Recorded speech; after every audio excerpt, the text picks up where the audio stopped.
Welcome to Searcher Reaches Land's Limits class. I know many of you are new and some of you are taking the class again, so welcome.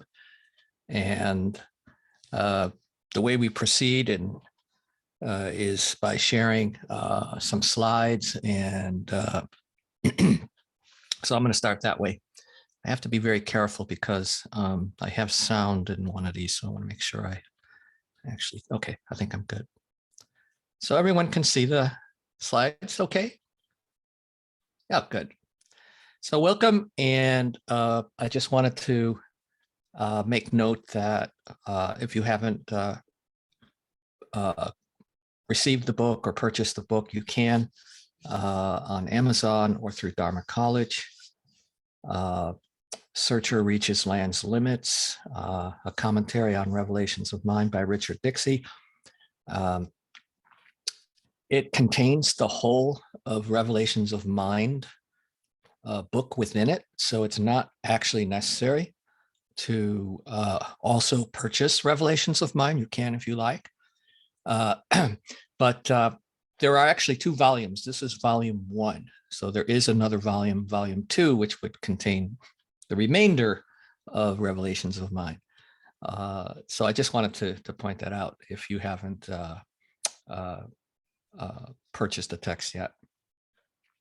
And I'm very honored to be invited to teach this class. I was an assistant for the last year for Richard Dixie, who taught this class, and very honored to do it. It's a hard act to follow.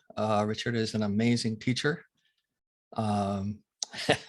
So I like to quote by Richard Bach, the author Richard Bach. He says, "We teach best what we most need to learn," and that's sort of how I feel.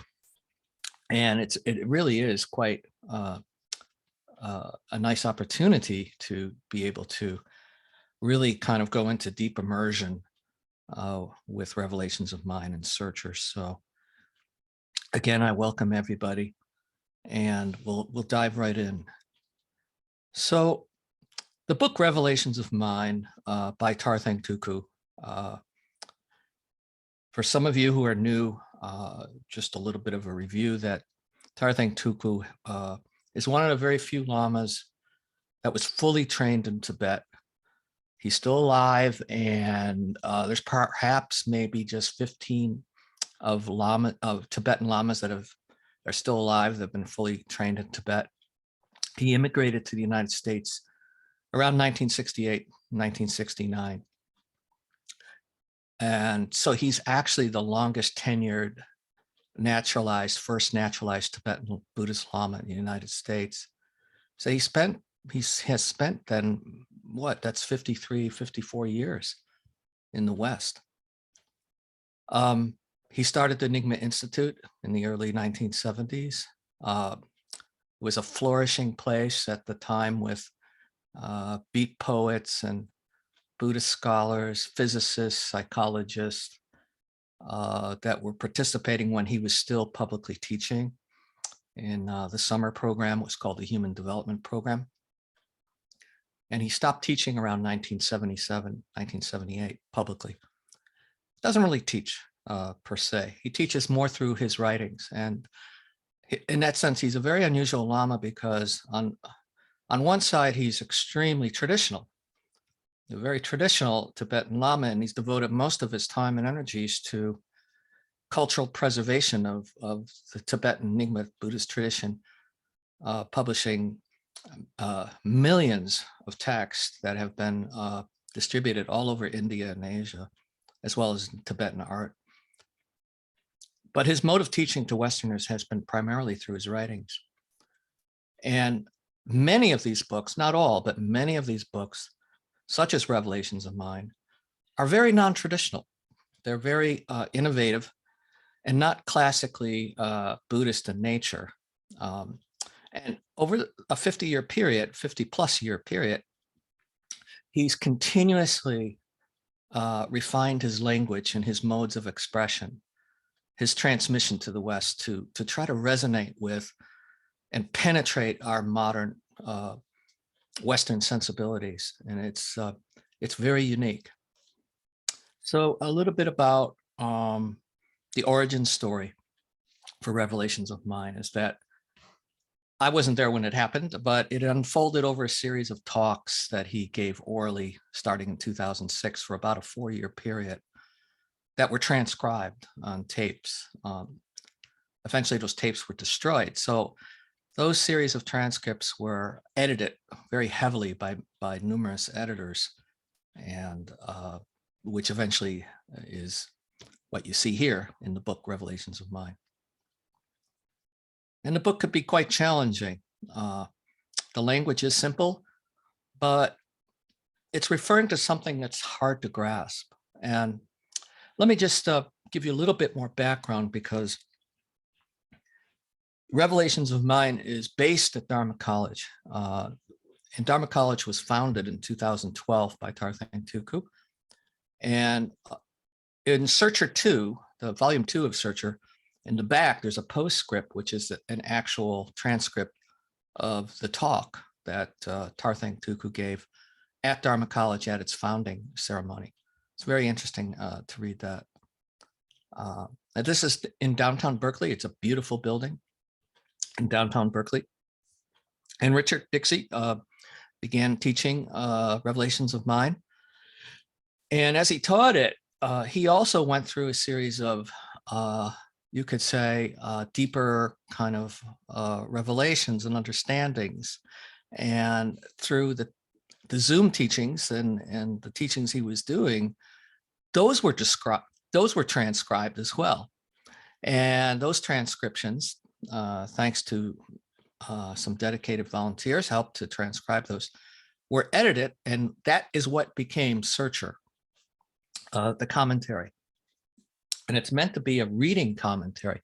It's not like a traditional commentary in the Tibetan tradition, the Mahayana tradition, but it does provide a really conversational, kind of accessible way to really help us get more accessibility and kind of a expansion and elaboration on Revelations of Mind. And it's very well written.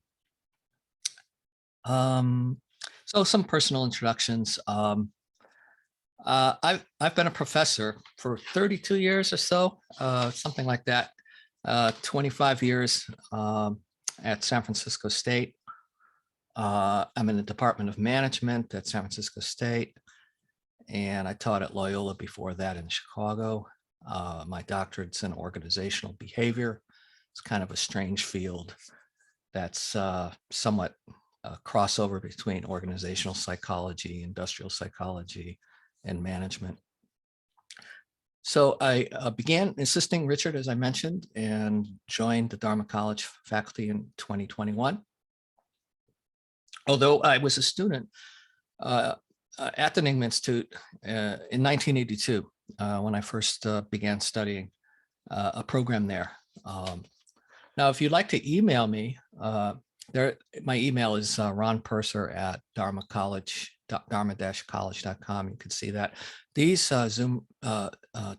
Zoom classes are recorded, and you will receive links to these recordings so you could watch them over again. And there's some information about my personal website. I also have a podcast called The Mindful Cranks. I don't want to get into all that. You could look at that on your own time. But I have written some books over the years. My most recent book is called McMindfulness: How Mindfulness Became the New Capitalist Spirituality, in 2019. And some scholarly books, a book on the Handbook of Mindfulness, Handbook of Ethical Foundations of Mindfulness, and some other books in my professional field. Now, I'd like to introduce Kathleen Lyon, who is a medical doctor and psychiatrist. She is doing what I did last year with Richard. She is going to be our assistant in this class, and hopefully she will be teaching Revelations of Mind and Searcher in the future. So I'm going to invite her to say a few words about herself, but I will read her bio here.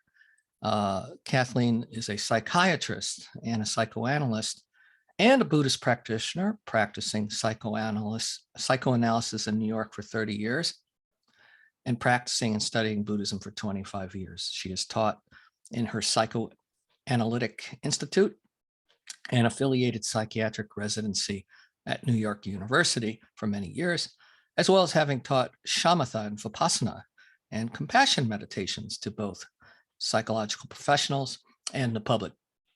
She is fortunate to be able to live in beautiful mountains of Northeast Pennsylvania with her husband and 2 dogs while working remotely. So Kathleen, can you unmute and just say a few hello to everyone? And just so Hi, I'm glad to be here again. I took the class last year with Richard, with Ron and Jonathan Cooley assisting, and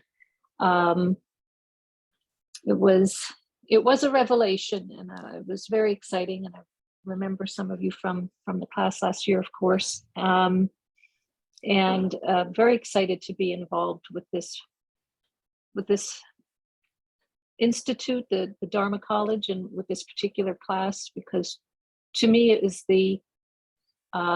as a psychoanalyst, the clearest, most accessible, and most profound exploration of how the mind works, coming from the Buddhist perspective, and the way it lines up and intersects with how I've come to understand the mind over the years of my practice is extremely exciting and illuminating and stimulating. So I'm hoping to be of assistance in helping to get some of that excitement across to you all in the coming weeks and months.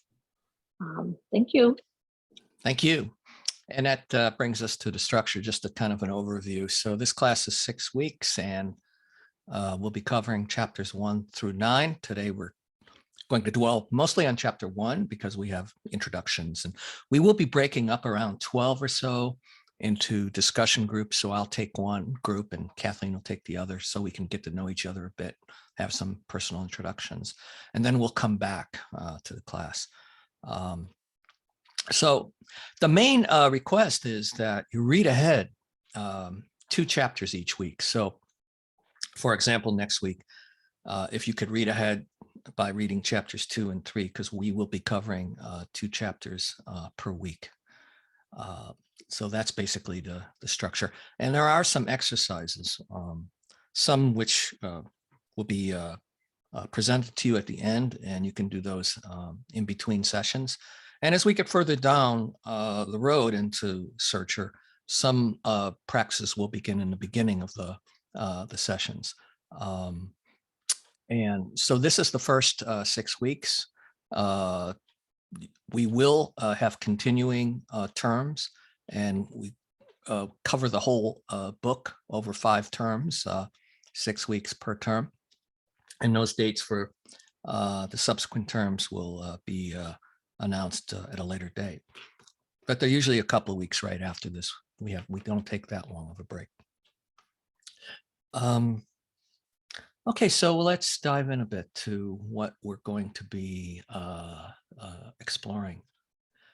And one of the things to think about is just the juncture in time that we're at in terms of what we're facing as a society and as a culture, and why this book is so relevant to us, given our current cultural condition. So on the one hand, we've had tremendous progress, material progress, in Western cultures, the rise of science and technology, all the various fields of knowledge that have improved our modern standards of living. There's no doubt. However, our level of happiness may not have risen to the same level. In fact, if you look at some of the surveys on happiness, the United States ranks like 19th. On the list. So yes, I mean, we've had a tremendous kind of burgeoning of explosion of material and technological advances and progress. At the same time, we also see some sort of backlash happening, some sort of massive rebellion against facts, assaults on basic facts and truths. And we're living in what some people call the post-truth society. And so we're in a period, a cultural period of culture wars and political instability and massive inequality and global warming, and just this kind of meta crisis that's occurring at this time. So, and it's not like human history is human history itself is a lesson in just waves upon waves of wars and genocides and revolutions. And so something must be missing here in the sense that we keep repeating, history keeps repeating itself in many ways in terms of reproducing suffering at a global level. So now we come to trying to understand why this might be the case. And that really leads us then to the very first page of Revelations of Mind, the front piece, that maybe we really need to take a fresh look. And fresh look at what? Well, mind. And so this is the front piece of the very first page of the book. It says, normally we do not think to question how mind does its job. We would like to take a more active role to learn how mind designed the systems that have such significance for our lives and consider what modifications might work better for us today.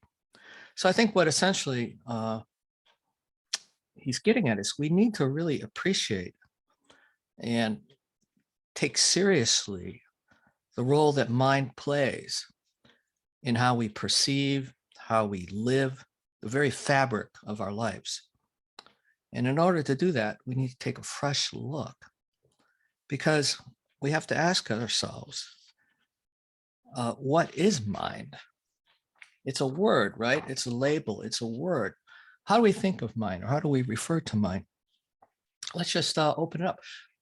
When you hear the word mind, how do you use that in your ordinary language? Do you ever use the word mind in conversation, or even in your own private internal dialogue?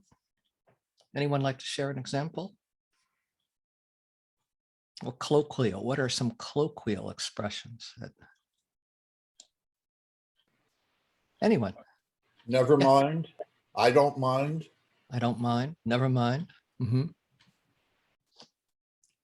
Yeah, I think of mind often as intelligence, or ability to understand something. So an association with intelligence. Okay. Mm-hmm. Okay. Anyone else? I think of keeping things in mind. So mind is a place where thoughts happen and you can keep memories. Okay, a location, a place that holds things or mental objects. Okay. Anyone else? You ever hear the expression, I lost my mind?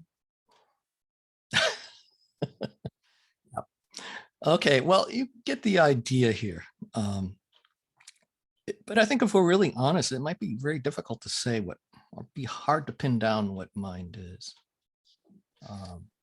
And that's because as Westerners, we really haven't had that kind of education. And I think that's what Revelations of Mind is asking us, is to question, what is mind? How does mind do its job? I remember the previous slide. And so that brings us to the next paragraph that I like to highlight, is that the very central importance of mind.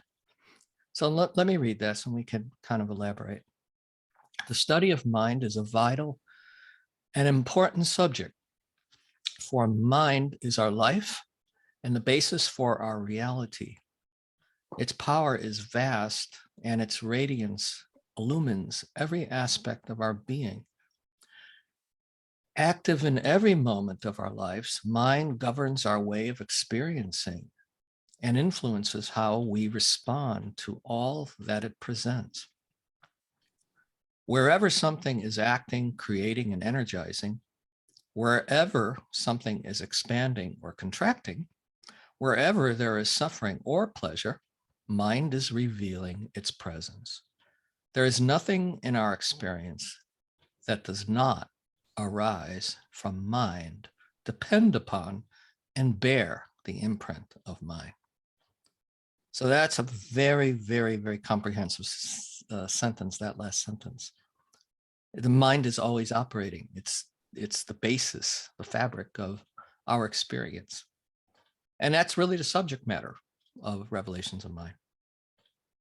But as a subject matter, our investigation of mind is not as a spectator, not as an academic, and not as just a passing curiosity. That's the spirit here that we have to kind of entertain and consider. So to bring it even home, even further, there's nothing that we can know, and there's not anything we can know outside our mind. Everything is mind. But we have to kind of clarify what that means. No experience, there's no experience that isn't mediated by mind. And all of our knowledge comes through the mind. Now, that's not making a claim that there isn't an external world. We're not making that claim. But we are making the claim that our knowing of that world is mediated by the mind. And we're always making inferences about the external world. And we know now from our research in cognitive neuroscience that our brain is always making these predictions. It's always filling in the blanks. It's making best guesses based on what is appearing in our mind about what might be outside it. It's making inferences. We'll talk more about that a bit. But we're constantly making these best guesses. And I'd like to show you a slide based on this notion from the philosophy of mind. Don't be scared off by this. It's a philosophy of mind called naive realism. And naive realism is very simple.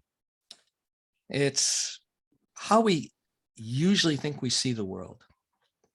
We usually think we see the world, and it's natural to, it's kind of commonsensical in a way, very natural to assume that when we look out through our eyes, we're looking, it's almost as if we're looking out through a window and that we're actually experiencing the world as it is out there. And this is called naive realism. It's the idea here, it's the idea that we believe that we actually see reality as it is, as it appears to us, as if our eyes are just like video cameras.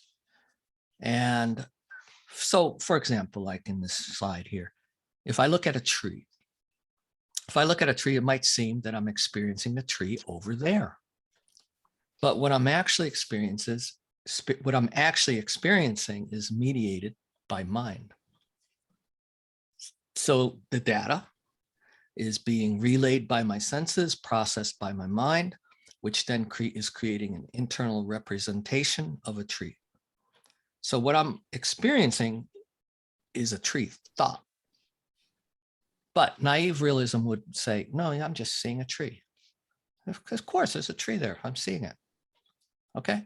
So I'd like to play this little video here. Well, before I do, let me just give you one more example of that. Another example are colors. You know, colors, like a red chair. Like if I look at a red chair, I naively assume that the color red is inherent to the chair itself. And we assume that the chair is actually red. But that's not really true. In Instead, what's really going on is that the surface of the chair has a particular property, and the way in which it reflects light, my brain keeps track of that through its mechanisms of perception. So redness, the color, which we call red, the redness is a subjective phenomenological experience that we're having. So when I look at the chair, the red chair, the redness is really dependent upon these neurological properties of the brain. So I don't want to go into too much detail with that.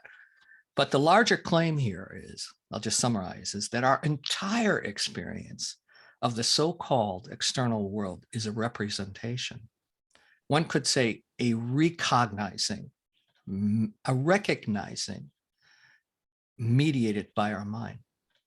Now, I'd like to play a very short video that I found by, well, you'll see this professor who died recently, a really, really amazing professor, social psychology at Stanford. Let me just play this and then I'll comment on it. So should be able to hear it, hopefully. Here we go. So we tend to believe that, with the exception of a few tricks or illusions and so on that might fool us into seeing things a particular way, that the world is essentially as it is. I mean, this is kind of an extension of this idea of the videotape, that we're just kind of going through the world and taking things in. It's being recorded and we can kind of reproduce it faithfully. And obviously, that's not the way the world works. But this idea that the world is like that the world is as it is and we just interpret it in particular ways, it's called naive realism. And this is a notion that Lee Ross has been working a fair bit on. And he told us a little bit about naive realism and how he sees it working. So here's what he had to say. Human beings necessarily think that the world is the way they perceive it to be. If I look around this campus, I see walls and windows and grass, and to me, that is the way the world is. Einstein memorably said, reality is an illusion. And what he meant by that is that what we experience in reality is kind of the interaction that occurs between the kind of stardust that we're made of and the kind of stardust that's out there. And that to a physicist, the world is made up of these infinitesimally tiny strings of matter and energy fields, nothing like the way we perceive it to be. That's what we perceive as reality is our way of responding to that input and that construction. Mm-hmm. So, of course, we have to assume that the world is the way we perceive it, and in many ways we perceive the world similarly, and it serves us really well to believe that, this naive belief that there's a one-to-one relationship between the way we perceive things and the way they really are. But it can get us into trouble, particularly when other people come to that world with different histories, different needs, different goals, different biases, different experiences. That's really cool. All right. So, yeah, this is where we get into trouble, right? It's and this is one of his classic findings is that we have this human tendency to believe that we see the world around us objectively, and that other people who disagree with us must be biased, they must be wrong, they must be stupid, irrational, and so we attribute these cognitive errors to others, but not to ourselves. And this is what Lee Ross called the fundamental attribution error, that other people must be biased and not be, they must be irrational. But we have, a clear picture of reality, unbiased, unmediated. So that's more of a social psychology thing. But this does bring us to the point then in Revelations. Is could our problems lie in ourselves? And he says, if we do not understand our minds, how can we have confidence in our motivations and decisions? What can we stand on as real? How can we know who we are? Lacking the knowledge even to begin to answer these questions, we have no choice but to suffer, for we do not know how or why our problems come about. Well, that's a potent, very potent set of questions there. And that leads us to a kind of another issue that we'd like to kind of get out of the way right now. Is can we really, oh, got some spelling, is that spelling error? Can we really rely on scientific explanations of mind? If we're trying to understand mind, can we rely on scientific explanations of mind? And we've tried doing this, going back to the beginning of the scientific revolution. At one time, phrenology was in vogue. We will understand people's brains because of the bumps they have on their head, certain shapes, and we can locate the personality characteristics by examining the shape of their heads and their skulls, right, and their temperaments and things. And now we have a more sophisticated version of that in a way, in terms of trying to identify the neural correlates within the brain, locations of certain modules that might be responsible for certain emotions, for example, and memories and things like that. All kinds of models of the brain. Some are computational, some are network-based. But the underlying point here is these are scientific descriptions, right? And now what's really popular is contemplative neuroscience. Let me first read this quote from Revelations. He says, but even with the current interest in consciousness studies and the advances in neurology and imaging of the brain, our understanding of both brain and mind remains preliminary. Although these theories abound, and science now has powerful tools for measuring aspects of mental activity and testing new insights, we are still working on the level of description, outlining the measurable operations of our neurological systems to gain a sense of what we could know from our own experience. But even this kind of knowledge remains one-dimensional and incomplete because it relies on perceptual and mental operations that themselves go unexamined. So in the terminology of consciousness studies, these are third-person accounts of our experience, not first-person accounts of our own experience, but someone else telling us how our mind works through scientific explanations. And as I said, the most popular thing right now is trying to understand the neural correlates, the mechanisms of meditation. And so, scientists are always promising us that they can reveal the secrets. They say, now we've got it. Now we understand the underlying mechanisms.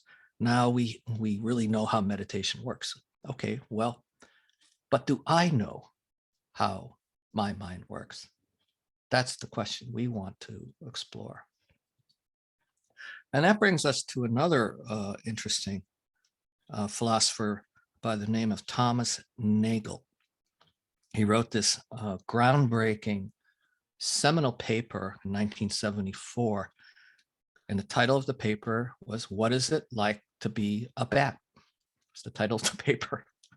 And you have to realize around this time, 1974, prior to that, the legacy of B.F. Skinner was still alive and well in behaviorist psychology, behaviorism.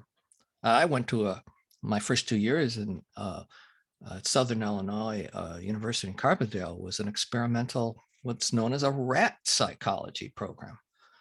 I wasn't understanding anything about my mind. I was looking at rats, okay, and putting rats through mazes. And even in the field of consciousness studies, believe it or not, there were some scientists that did not even acknowledge conscious experience as being relevant.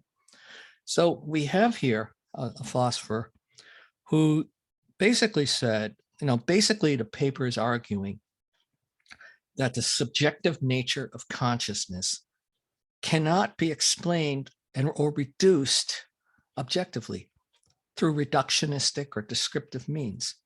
You won't know what it's like to be that organism unless you are that organism. Okay? That is a subjective qualitative experience, right? And for an organism to be conscious, it has to have some kind of subjective experience of what it means to be itself. So we can ask the follow-up question. What is it like to be you? You can imagine, and this is not too far-fetched, given our artificial intelligence advances that are occurring in robotics, but you could imagine a future version of you, perhaps not so far off in the future, that offers you the deal of a lifetime, right? That you could replace your brain with a machine of some kind, some sort of intelligent machine. And it could be equal in every way. You replicate exactly how you look, and nobody would know the difference. And you, I'll put that in quotes, would be immune from decay, right? You could live forever. But would this still be what it's like to be you if there were no conscious subjective experience? So that's what we're really trying to get after. But there's been a taboo about doing this. And my friend Alan Walsh wrote a book called The Taboo of Subjectivity. And what this means is that there's been a profound distrust of looking at our own experience. We've been systematically well-educated out of trusting in our own subjectivity. And we're at a cultural moment now where there seems to be a profound alienation and distrust in subjectivity. And we could trace that back historically, right? To scientific materialism, for example. There's been a profound skepticism about the mind among many cognitive scientists, as I mentioned earlier. We've heard the expression, well, is the mind reliable? Is your memory reliable? And is subjectivity just a bunch of opinions? And so we've had this kind of bias against this kind of exploration. But one thing is clear, and that's what I've been trying to emphasize, is that this endeavor that we're on here with Revelations, it's not about acquiring descriptive, objective information about the mind. We're standing outside it, looking at it, or looking, in terms of common notions of self-inquiry, even meditation. We need a really fresh look, a really fresh approach.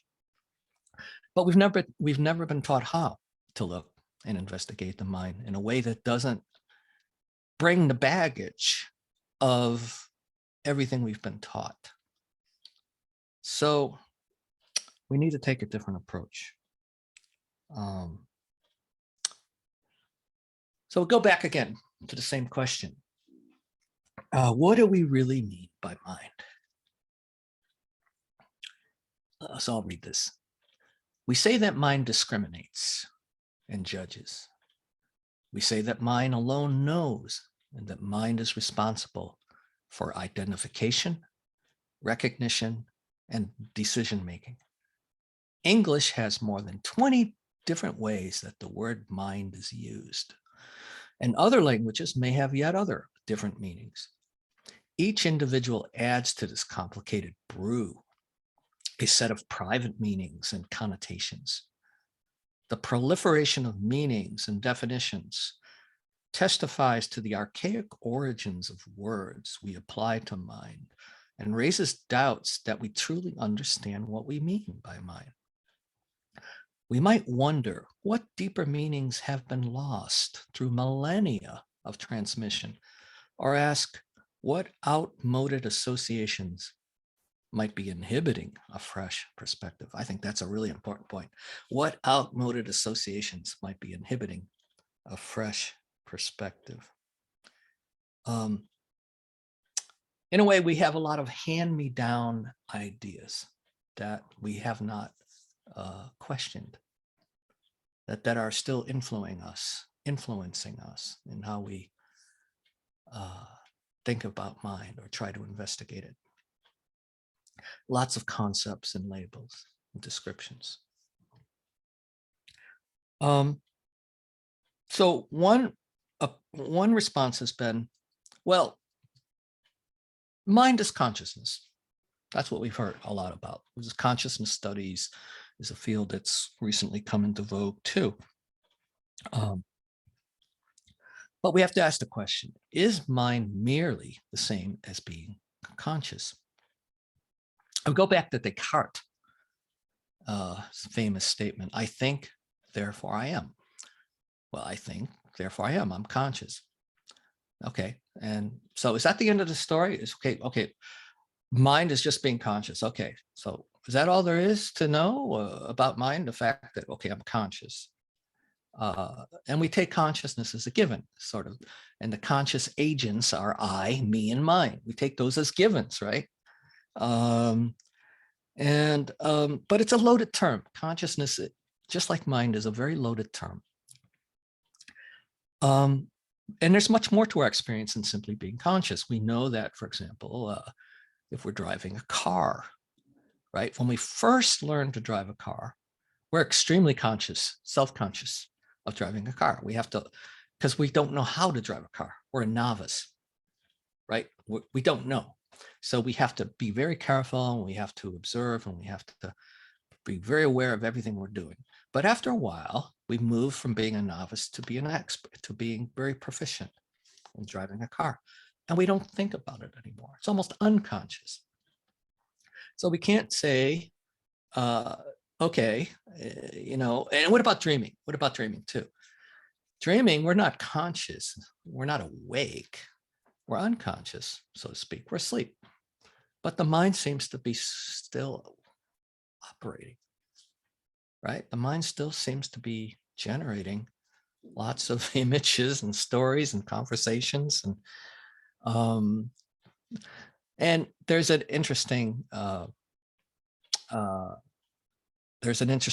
theory about the progression from being a novice, like a chess player, right?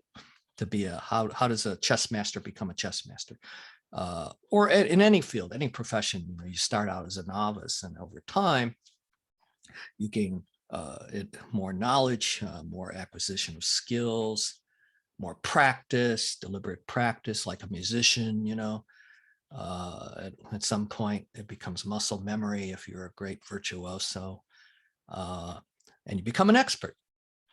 And you're not even thinking about what you're doing. It's you really have gained so much tacit knowledge. So the real point here is that we can't say that consciousness is mind. The being conscious is just mind. It's not equal to mind.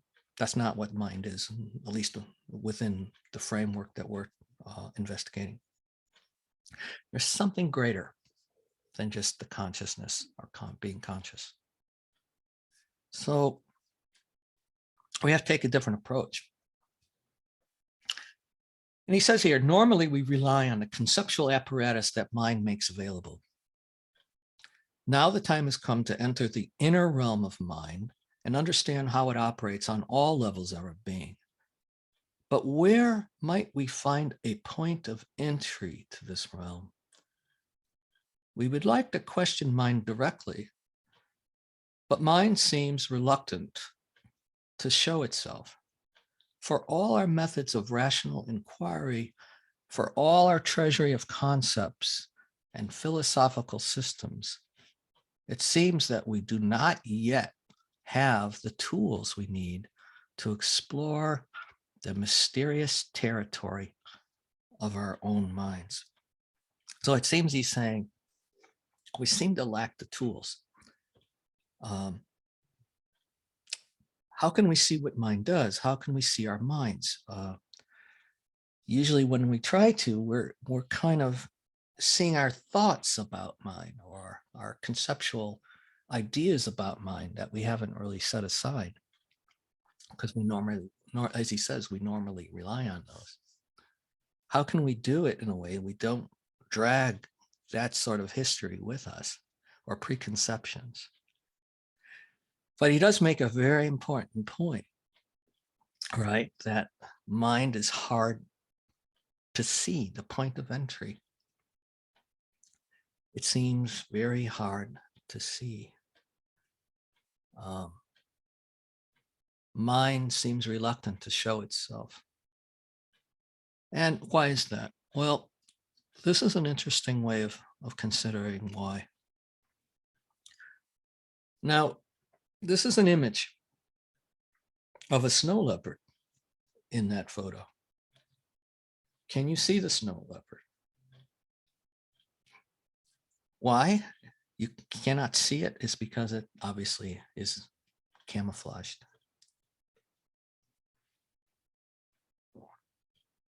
But there is a snow leopard in that image looking out at us. And the reason why camouflage works so well, not just with snow leopards, but many other species, many other animals, the reason why camouflage works so well is that we are attuned to look at edges. We're attuned to look at the borders of things, the demarcations of things when we look at objects. When we look at objects, we point out something because it has an edge. It has some sort of demarcation, right? It stands out. It stands out from everything else. It stands out. And then we can say, okay, there is that object. Well, this snow leopard is not standing out. It's blending in. It's camouflaged. So our perception is attuned to really zero in, to look for those edges and to discriminate, to discriminate, to kind of grasp at and point at the object. So then we know it, we could see it, right? Now, if mind is everything, if mind is omnipresent, there's no edge to mind, right? There's no border. Mind doesn't have a shape, doesn't have a color. It doesn't have any identifiable substance. So if mind is everywhere, if it's everything we experience, it's perfectly camouflaged.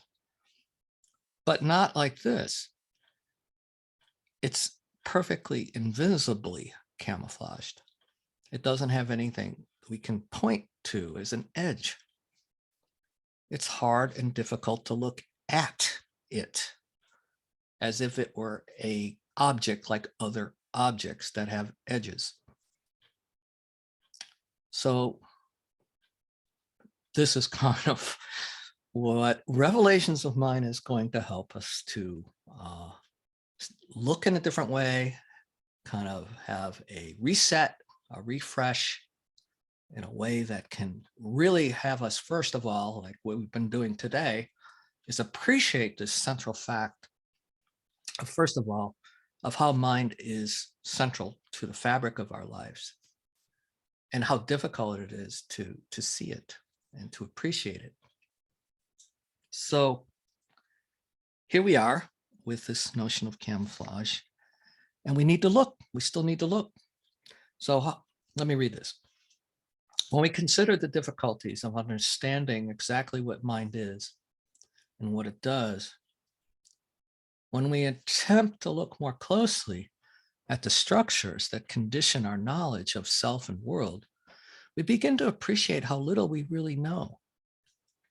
Despite pretenses to the contrary, at some level, we sense the power of mind to override our intentions, dismiss our questions, and determine the outcome of every moment of experience.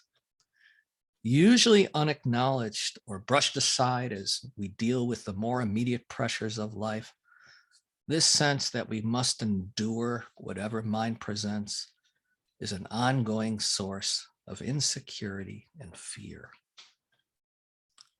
So maybe, this statement is something we could contemplate, maybe even in the discussion group too, because there's a lot being said in that paragraph. There's a lot being said in this particular passage, and it's that mind is hidden. We've kind of established that. But we're living in mind. If everything is mind and mediated by mind, it's almost as if mind is creating display within which we are living. And we need to look, we have to learn how to understand how the display is being constructed. And this is often what he refers to, is we need a thorough understanding of the operations of mind and how it's constructing this display. But as I said earlier, this is not some sort of philosophical introspection inquiry where we're going to speculate and spin out philosophical theories. We really want to look in a way that doesn't replicate what we already know based on conceptual knowledge. But we can use what we can to help us do that. It's not like we're trying to negate the best knowledge that cognitive science might provide us some pointers. And we'll do that next week a bit. So we need to look at mind. We need to look at how this display is operating. But we can't look at the looker by looking in the usual way. Because mind is not something that appears as an object, as we talked about with camouflage. It's not a normal object of perception. Its perception is, well, I won't say any more than that. So the journey begins, and we're at a point here now. This inquiry challenges us to strip away the veils of assumptions and denial so that we can see how our efforts to be free are undermined. Not by others, as we so often think, but by the orientation and operations of our own minds. The more honestly we can acknowledge the extent of our not knowing, the more mind will open, allowing the light of understanding to illuminate what is not yet known. In the process, we may experience a most inspiring insight. There is more to be understood and more to be revealed by a mind fully engaged in understanding. So basically saying we need to strip away our preconceptions, our assumptions, our presuppositions, and to honestly acknowledge our not knowing as kind of a first step.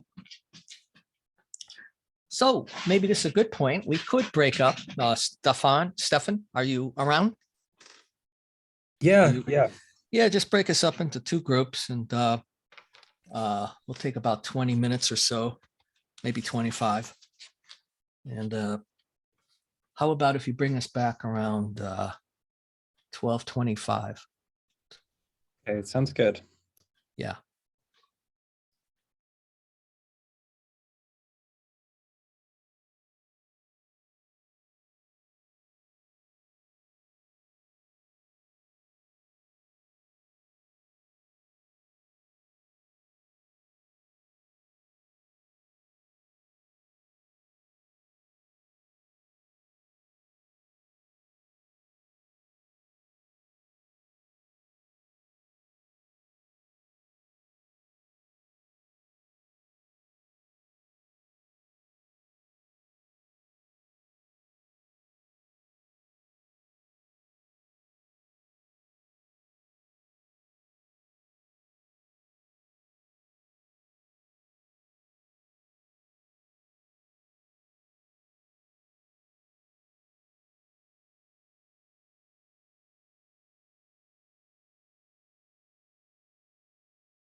Can't hear you, Ron.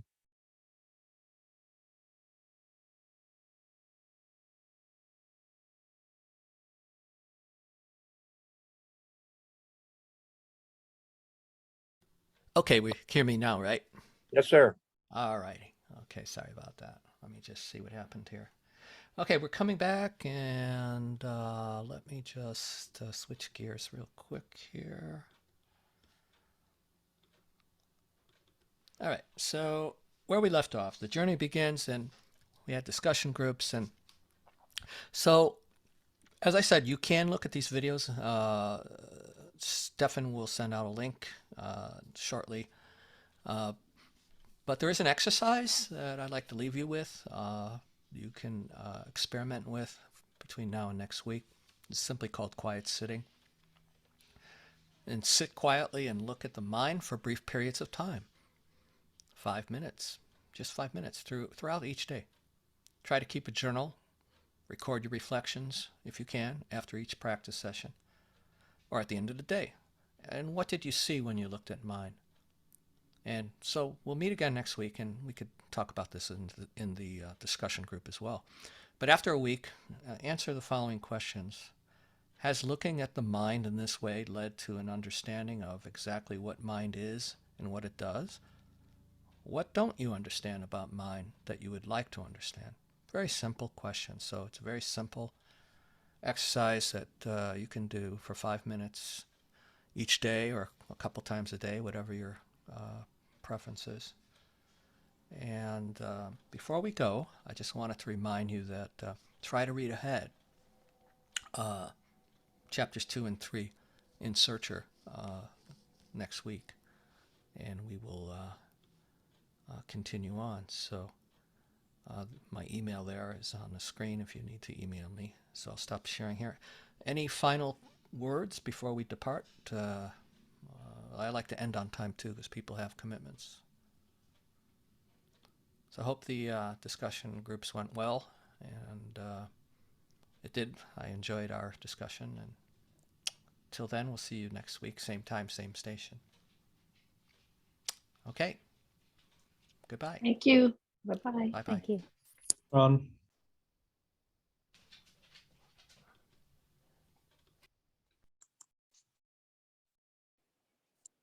Thanks.